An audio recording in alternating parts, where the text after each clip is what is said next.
Hi guys, we're going to talk about chapter 25, and this is going to talk about suicide and non-suicidal self-injury, and we're just going to get started here. Don't grieve for me, for now I'm free. I'm following the path that God laid for me.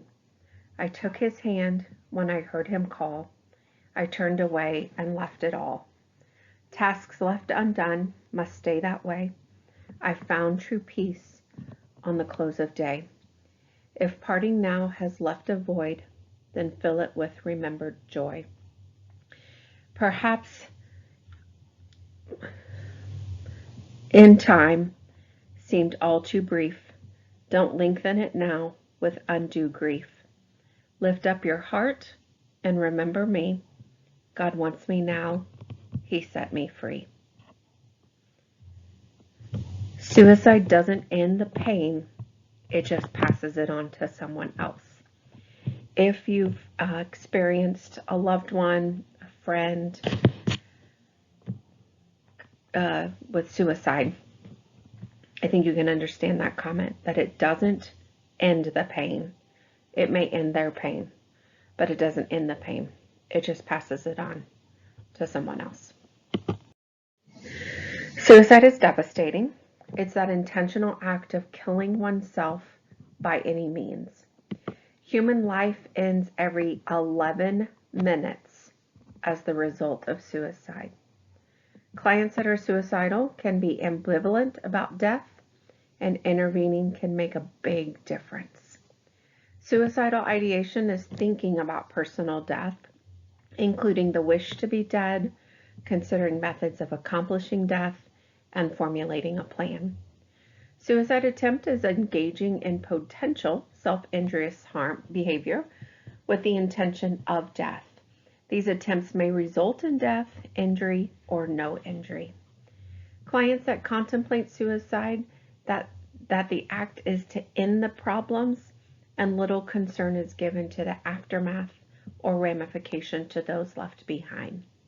Clients can have feelings of hopelessness, helplessness, and inner pain. Non-suicidal self-injury is injury directed to the surface of the body to induce relief from a negative feeling, cognitive state, or to achieve a positive mood state. And we'll talk a little bit more about that in detail as we complete this chapter. As far as epidemiology, it's the 10th leading cause of death for all ages. It's the second leading cause of death for ages 10 to 34. Fourth leading cause for death for ages 35 to 54. For males, the suicide rate increased by 26% between 1999 and 2017. Of significance for females, the rate increased by 53% during that same time frame. While white males accounted for almost 70% of all suicide deaths. And you can see box 25.1 in your book, and that's just going to give more suicide facts. I found this from the NAMI website, which is the National Alliance for Mental Illness. I'm not going to read through it. It's just, again, more facts. I think you might recognize NAMI. It seemed to be kind of a bigger display when we were in the midst of our pandemic. So when we talk about comorbidities, treating the coexisting psychiatric disorder may help most patients with suicidal ideation. And you can see the comorbidities listed here on this slide. When we think about risk factors, 90% of persons with completed suicides have a psychiatric disorder. Depression is the diagnosis most commonly associated with suicide. You can also see anorexia nervosa, PTSD, and schizophrenia are also risk factors. Substance use disorder increases the risk of suicide by decreasing inhibitors, increasing aggressiveness, and impairing judgment. Male gender is a risk factor. Increasing age is a risk factor. Race, we can think about Caucasian suicides account for the highest percentage of completed suicides about 85 to 90%. Protestants and Jews have higher rates than Roman Catholics when we're looking at religion. Being married, especially with children, lowers that risk. Divorced men are more likely than divorced women to kill themselves. And professionals are at higher risk with loss of employment, increased risk in construction workers. As far as physical health, those with chronic illnesses are typically at higher risk. So when we think about biological factors, there is a familial tendency. It is higher among monozygotic or identical twins. And then also biological factor are low serotonin levels.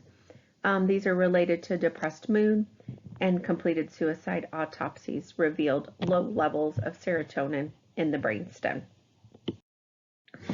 Cognitive factors. Sigmund Freud theorized that suicide resulted from aggression turned inward. Carl Menninger added to Freud's work, describing that there are 3 aspects of suicidal hostility: the wish to kill, which is like a revenge; the wish to be killed, usually because of some type of guilt; or the wish to die, meaning there's hopelessness. Beck identified central emotional factor underlying suicide intent is hopelessness. Cognitive styles that contribute to higher risks are rigid all or nothing thinking. It's that inability to see different options and perfectionism. Some of the environmental factors. Family characteristics have been identified that increase the likelihood of suicide ideation and attempts in young children. Family conflict and neglect are associated with childhood suicidality. The suicide of a relative, peer, idol, or public figure may result in cluster suicides, sometimes also referred to as contagion suicides or copycat suicides. Teens are at high risk due to those immature prefrontal cortex, which is the portion of the brain that controls the executive functions involving judgment, frustration tolerance, and impulse control. Cultural factors include religious beliefs, family values, sexual orientation, gender identity, bullying behaviors, and attitude toward death have an impact on our suicide rates. Social factors that contribute to death by suicide in descending order include relationship problems, recent or imminent crisis, substance use, health problems, financial problems, legal problems, or the loss of housing. Suicide warning signs. When we hear them talk, they are usually burdened. They're experiencing unbearable pain. They talk about killing themselves. They have no reason to live. They may feel trapped. Their mood is usually depressed. They have a loss of interest or anhedonia. They may be irritable, rage, or anxious. Behaviors noted will include increased use of alcohol and drugs, acting reckless.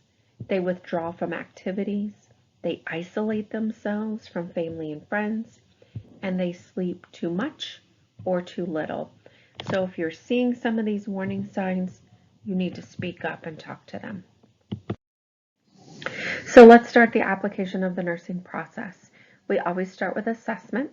It's essential to establish a therapeutic relationship. When we think about verbal and nonverbal cues, we have to ask our patients if they're considering suicide. Comments or signals from clients that are contemplating suicide can be overt, or those direct messages, or covert, those indirect messages. Overt are open messages. So examples might include, I can't take it anymore, I wish I were dead, right? Those are very open messages. You know what they're talking about. Covert statements can be more concealed. So they may say something like, it's okay now, soon everything will be fine, things never work out, it won't be a problem much longer. Those are concealed messages with kind of a hidden agenda that would be considered our covert statements. People contemplating suicide are relieved to talk to someone about their despair and loneliness. Asking about suicidal thoughts does not give a person the idea to commit suicide.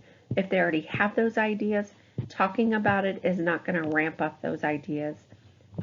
They really sometimes want to talk about their despair and loneliness. Nonverbal cues may be showing a sudden brightening of mood. Individuals may be at greater risk as their mood lifts because now they have the energy to act on their plan. If they're giving away possessions, they're writing letters, they're organizing their finances, those would all be nonverbal cues that something might be going on. And then the lethality of the suicide plan. There are three main elements to consider lethality. Is there a specific plan with details? How lethal is the proposed method? And is there access to the planned method? Based on the lethality of a method, you can classify the method as high or low, also referred to as hard or soft. Hard methods include the use of a gun, jumping off a high place, hanging. Soft methods include cutting one's wrist, inhaling natural gases, or ingesting pills. If the patient confirms access to the proposed method, the situation then becomes more serious. As far as self-assessment, health professionals may experience fear, grief, anger, puzzlement, condemnation of suicidal feelings. Sometimes nurses have to really determine how they feel about suicide. They have to be able to ask the uncomfortable questions about suicide and suicidal ideations.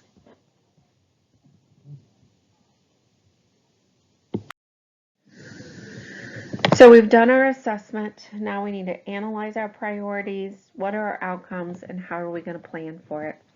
The plan of care for the patient with a suicidal ideation is based on risk and protective factors. When there is a comorbid psychiatric disorder, the treatment plan includes appropriate nursing approaches. Implementation and evaluation. Psychosocial interventions are key. The key element is establishing that therapeutic alliance to encourage the patient to engage in more realistic problem solving. When we talk about health teaching, health promotion, this is teaching about community resources, developing coping skills, how do they do stress management, and communication skills. Additionally, the development of a safety plan is really important in this step. We can notify case management, a milieu therapy, which is that environment. We're going to document our cares. And then we're going to have to maybe sometimes take care of those suicide survivors.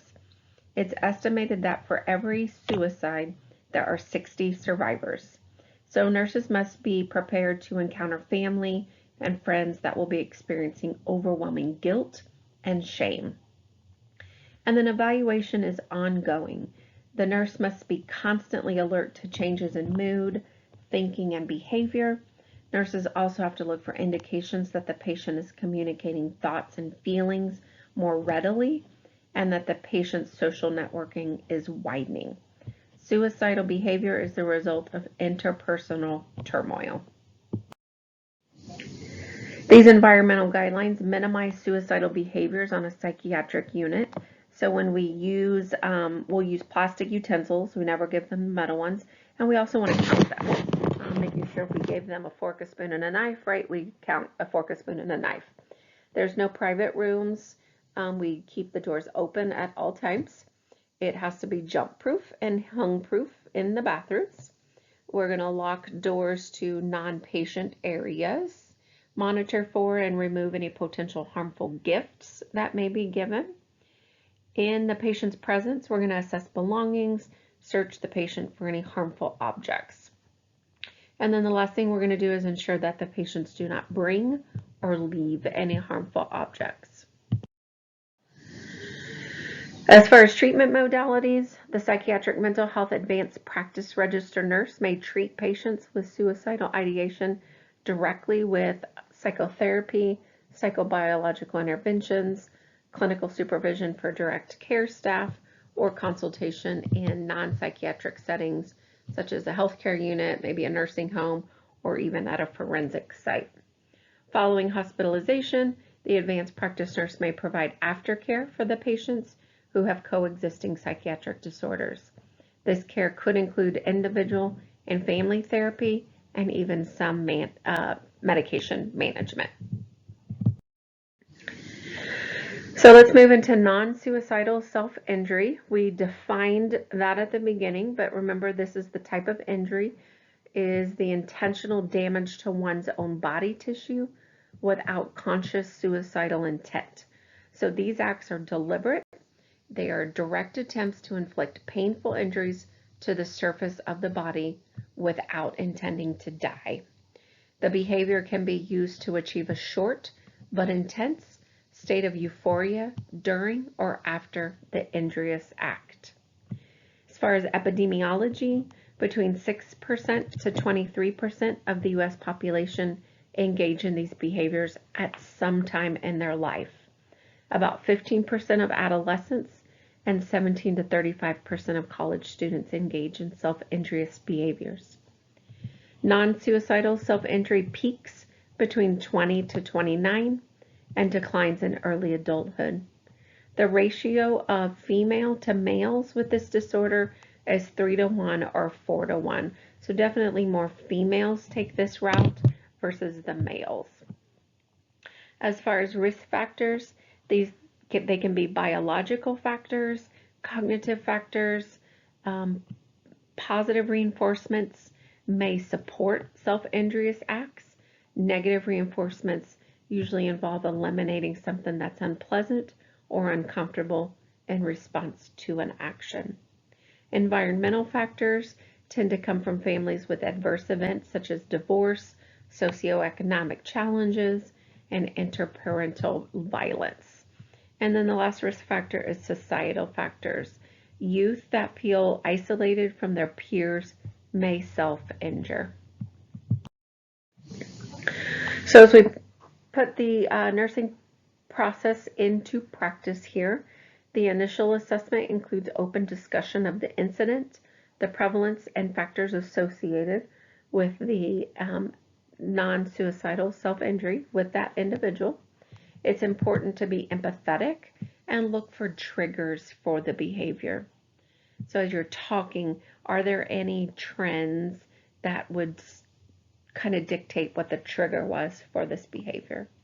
Nurses caring for patients who engage in self-injury report that they are emotionally affected by caring for these patients. Nurses must be aware that transference may occur through projection of the patient's emotions onto the nurse. Once assessment and data collection is completed, priorities can be set based off that information. Most priorities are going to focus on risk for self-mutilation or self-mutilation, actual self-mutilation. Outcomes will be aimed at removing the risk of self-injury and self-mutilation. The plan of care for individuals who engage in self-injury includes demonstration of caring attitude toward that patient, bearing hope for recovery, observing for signs of self-harm, evaluating the need for medication, and providing appropriate interventions for patients' wounds and injuries. Recovery plan encompasses 6-step approach, and it includes limit setting for safety, developing self-esteem, discovery of motive and its role, discovering self-control, replacement with coping skills, and entering the maintenance phase. Basic nursing interventions for patients with NSSI or non-suicidal self-injury include caring for the patient's wounds and injuries. We're going to establish a therapeutic alliance. We're going to teach coping skills to replace that self-injurious behavior. A therapeutic relationship will provide support and an alternative to self-injury when their anxiety starts to increase. The nurse must continue to evaluate whether the patient is communicating thoughts and feelings accurately and whether the patient's perception is that engagement in the behavior is declining while being replaced with appropriate coping skills. Some treatment modalities. Advanced practice psychiatric mental health registered nurses may work with patients who use self-injury to cope. Specific therapies that are used include cognitive behavioral therapy, dialectical behavioral therapy, and group therapy. And that concludes chapter 25. If you have any questions, we can talk about it in class, or you can shoot me an email. Thanks, guys.